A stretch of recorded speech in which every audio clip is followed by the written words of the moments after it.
time modesto do Equador, cujo nome vem gerando muitos memes, mas que merece todo o respeito. Afinal, estamos falando do Independiente Del Valle, que nos últimos 4 anos chegou na final dos 2 principais torneios da América do Sul, tirando gigantes como Corinthians, Boca, River. Como será que eles chegaram a esse ponto? Vamos contar tudo isso depois da vinheta.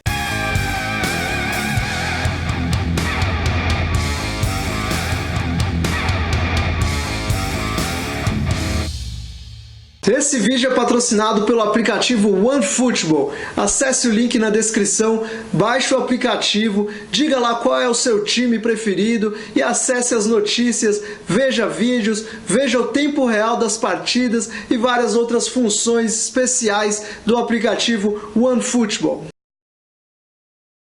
Além dos adversários do Corinthians, quem gostou muito da recente vitória do Independiente Del Valle contra o Corinthians na Sul-Americana foi certamente a marca de suco, né? Afinal, tem vários memes aí que estão fazendo publicidade gratuita para eles. Vamos começar explicando de onde vem cada vale, para o pessoal não confundir. O Vale do Suco se refere ao Vale do México, onde está a cidade do México, que é onde foi fundada a marca Jugos del Valle, lá em 1947, no distrito de Vallejo, Distrito Industrial de Vallejo, né? Tem mais um vale aí. Essa marca se popularizou muito pela América Latina, chegou no Brasil nos anos 80 e em 2007 a marca foi vendida para a Coca-Cola. Nesse ano de 2007, o Independiente Del Valle, do outro vale, sequer tinha disputado a primeira divisão do Equador ainda, para a gente ter uma noção como é recente esse sucesso do Independiente Del Valle. O Vale Independiente Del Valle é o Vale de Los Chilos, que é onde está localizada a cidade de Sangolquí, que é uma cidade de 80 mil habitantes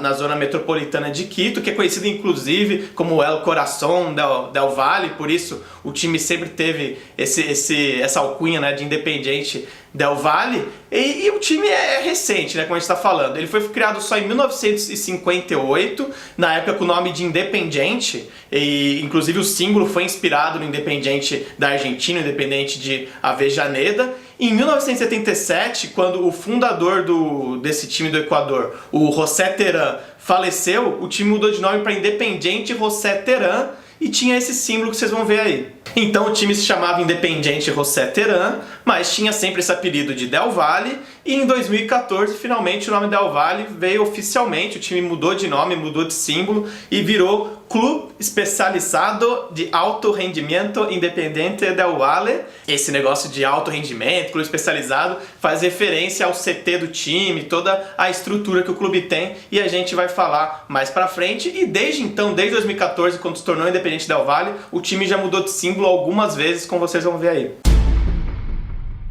Como já dissemos, a sede do clube fica em Sangolquí, que fica a aproximadamente 25 km do centro de Quito, mas as competições internacionais muitas vezes a gente vê o Del Valle mandando jogos em Quito pela capacidade do seu estádio, que é o Ramin Aoui, tem capacidade só para 7.500 espectadores. Então, geralmente, quando vai fazer um jogo grande, essas finais continentais, o Del Valle joga em Quito. O clube foi fundado em 58, como eu já disse, e nos primeiros 50 anos de história ficou transitando entre as divisões mais baixas do futebol equatoriano, chegou até a ficar sem disputar nenhum campeonato ali pelos anos 80, 90. Essa história só foi mudar mesmo a partir de 2007, quando o time venceu a segunda categoria, que é equivalente à terceira divisão do campeonato equatoriano. Depois, em 2009, venceu a Série B, que aí é a segunda divisão do campeonato equatoriano. Nos 2 primeiros anos, na primeira divisão, brigou para não cair. Em 2010, 2011 foi o 10º colocado entre 12 times, caíam os 2 últimos. E em 2013 que o time teve sua primeira campanha de destaque na Elite,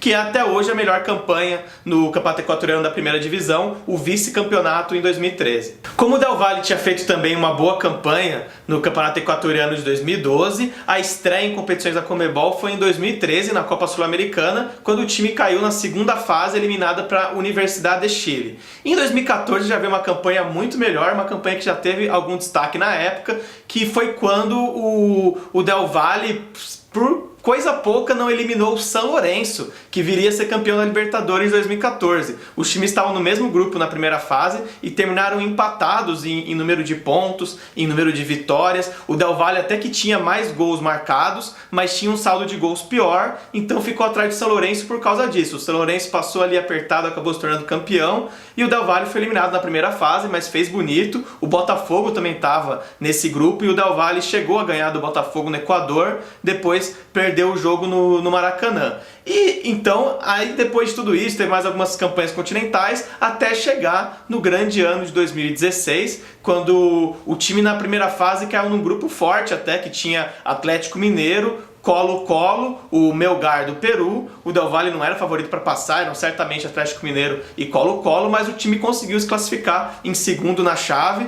inclusive ganhou o jogo do Atlético Mineiro no Equador. E no mata-mata daquela Libertadores que vieram os confrontos épicos. Primeiro, nas oitavas, o time tirou o River Plate, ganhou por 2-0 no Equador, fez uma boa vantagem, mesmo perdendo por 1-0 no Monumental de Núñez, foi o suficiente para passar. Chegou nas quartas, tirou o Pumas, sempre decidindo fora de casa, ganhou por 2-1 no Equador e na volta chegou a estar perdendo por 2-0, teve um jogador expulso, mas mesmo com um a menos foi lá, achou um golzinho e o jogo foi para os pênaltis. Nos pênaltis o goleiro Ascona foi o herói e o time avançou para as semifinais para enfrentar o Boca. Parecia que já tinha ido longe demais, mas o Del Valle iria ainda mais longe.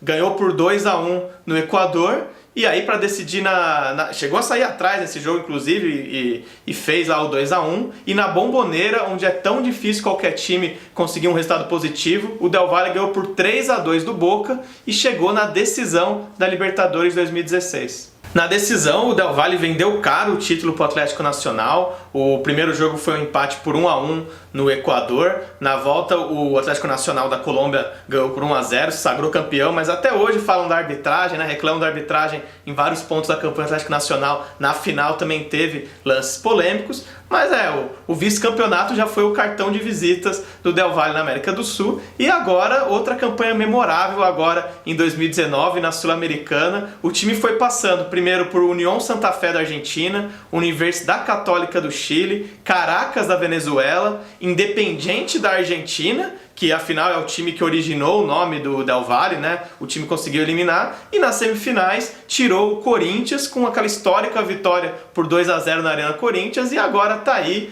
prestes a fazer a final com o Colón e quem sabe ganhar seu primeiro título sul-americano. Um dos maiores destaques dessa campanha de agora do Del Valle é o Alejandro Cabeça, jogador de 22 anos da base do clube, que não pode ser confundido com o Brian Cabeças, que foi importante na campanha de 2016, autor de vários gols. Ele que depois foi para Atalanta, foi vendido para Atalanta, chegou a passar pelo Fluminense e hoje está no Emelec, emprestado pelo clube italiano. Ele ainda pertence à Atalanta, ele também nas categorias de base do Independiente Del Valle, e é disso que a gente vai falar agora, das categorias de base que são a chave do time, aí, o segredo para essas boas campanhas. Como está no seu nome, o Del Valle é um time de alto rendimento, tem essa grande preocupação de formar atletas e tem CT muito moderno no Equador, um ambiente com 8 campos, alojamento para jogadores das categorias de base morarem, estudarem, ter toda a estrutura, e não à toa tem se tornado um dos maiores clubes formadores da América do Sul. A gente já falou aí dos dois cabeças, né, que foram formados na base, depois a gente vai falar de alguns outros jogadores. E, bom, são tantos jogadores revelados que o time já formou inclusive uma equipe B, que tem disputado as divisões mais baixas do campeonato equatoriano, só com atletas das categorias de base do Del Valle. O time procura adotar a mesma filosofia de jogo, os mesmos esquemas táticos no profissional e nas categorias de base. Quando o jogador sobe, já está acostumado com a forma de jogar e tudo mais. E não é só com os jogadores, tem investido também em jovens e promissores treinadores.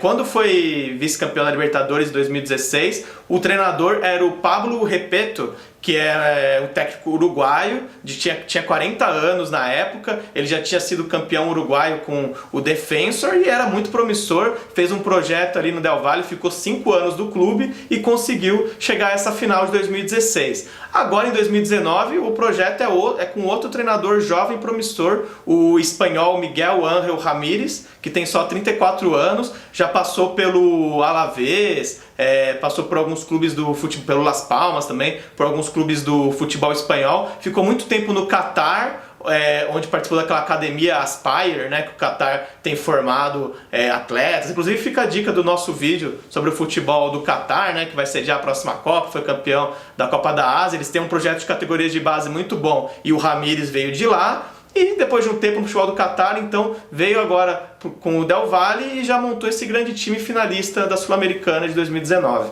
E entre os jogadores formados pelo Del Valle daquele time de 2016, podemos citar atletas que atuaram no futebol brasileiro, como o zagueiro Luiz Conte Caicedo, que passou pelo Cruzeiro, hoje está na LDU, os meias Jefferson Orejuela, que passou pelo Fluminense, hoje está na LDU, e Júnior Sornosa, que passou pelo Flu e hoje está no Corinthians, é o maior artilheiro da história do Del Valle. Além do atacante José Angulo, um dos destaques do Vista Libertadores, ele chegou a ser transferido para o Espanhol Granada, mas atualmente está suspenso do futebol após ser pego no doping por uso de cocaína. Outra cria do Del Valle, que ainda pode dar o que falar no futebol brasileiro, é o zagueiro Jackson Poroso, que está nas categorias de base do Santos. Foi contratado, na verdade, de outro time equatoriano, o Manta, mas ele passou antes pelas categorias do Del Valle e agora, apesar de ser um jogador de categoria de base, ele já foi convocado para a seleção principal do Equador. É bastante promissor, portanto. E uma revelação mais antiga do Del Valle é o Jefferson Monteiro, que já tem 30 anos, carreira consolidada, jogou no Villarreal, na Espanha, no West Brom, e está lá na Europa, um equatoriano que fez carreira na Europa, também foi cria do Del Valle. Talvez se o Del Valle fosse brasileiro, alguns teriam antipatia pelo time, poderia ser uma espécie de Desportivo Brasil, não sei, uma comparação desses times formadores de atleta, porque inclusive numa entrevista recente para o Globoesporte.com, um dirigente do Del Valle deu a entender que o time não tem foco em ganhar títulos, que a meta é mesmo formar jogadores, não criar uma torcida, ser um time vitorioso. Então pode ter gente que antipatize com isso. Mas bom, vamos ver pelo lado positivo, que é um time aí promissor da América do Sul, um time emergente, derrubando os gigantes, e quem sabe cria uma identidade, cria uma torcida. Vamos citar algumas coisas bacanas, alguns momentos de simpatia da história do Del Valle. Por exemplo, em 2016, quando o time enfrentou o River Plate na Libertadores, ao invés de aumentar o preço dos ingressos, como tantos times fazem quando tem um jogo mais importante, a diretoria decidiu manter o preço dos ingressos e usar toda a renda do jogo para doar para as vítimas de um terremoto que tinha tido no Equador naquela época. Então, uma coisa bem bacana que deu super certo, juntou um bom dinheiro para as vítimas do terremoto. Dá pra gente comparar talvez o Del Valle com o São Caetano, né, do começo do século, que era um time sem torcida, um time novo, que conseguiu ali ser vice do Campeonato Nacional, não conseguiu ser campeão e conseguiu ir longe em torneios da América do Sul. É uma coisa parecida, e como na época no São Caetano as torcidas de São Paulo, do Brasil, se uniram, né, para ir nos jogos, também tem acontecido isso no Equador. As torcidas dos times grandes de lá vão nos jogos do Del Valle quando joga em Quito para apoiar o time, e tem momentos de festa, né? O time é o queridinho do Equador. Em 2016, quando eliminou o Boca e foi para a final da Libertadores, aquilo foi comemorado como um título no Equador. O Equador não está tão acostumado a ter times finalistas da Libertadores, né? E no meio da festa teve essa imagem bacana aí, quando o avião do time chegou no aeroporto de Quito, ligaram essas mangueiras, formaram uma espécie de arco-íris em cima do avião, foi uma espécie de festa, né? E para completar, né, mostrar que, vamos mostrar o lado simpático do time, fica esse vídeo que o Del Valle postou nas suas redes sociais logo depois de se classificar para a final da Sul-Americana, mostrar o quanto significa para esse time ir para uma final continental.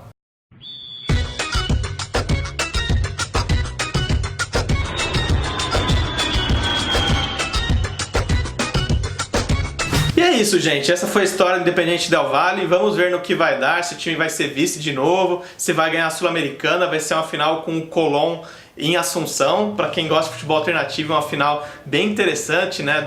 Dois times pequenos, médios ali em seus países fazendo uma final. E aí, gente, fala aí o que você acha, o que você não conhecia da história do Del Valle, se tem algo interessante que a gente não mencionou, coloque aí memes com Suco, memes com o Luciano do Vale, enfim, né? O time tem esse lado cômico, mas é legal mostrar que tem todo um projeto por trás e a gente ainda deve ouvir falar bastante do Del Valle pelo projeto que eles estão fazendo. Então é isso, pessoal. Até a próxima. Interaja aí com a gente nos comentários. Dá like. Tchau, tchau.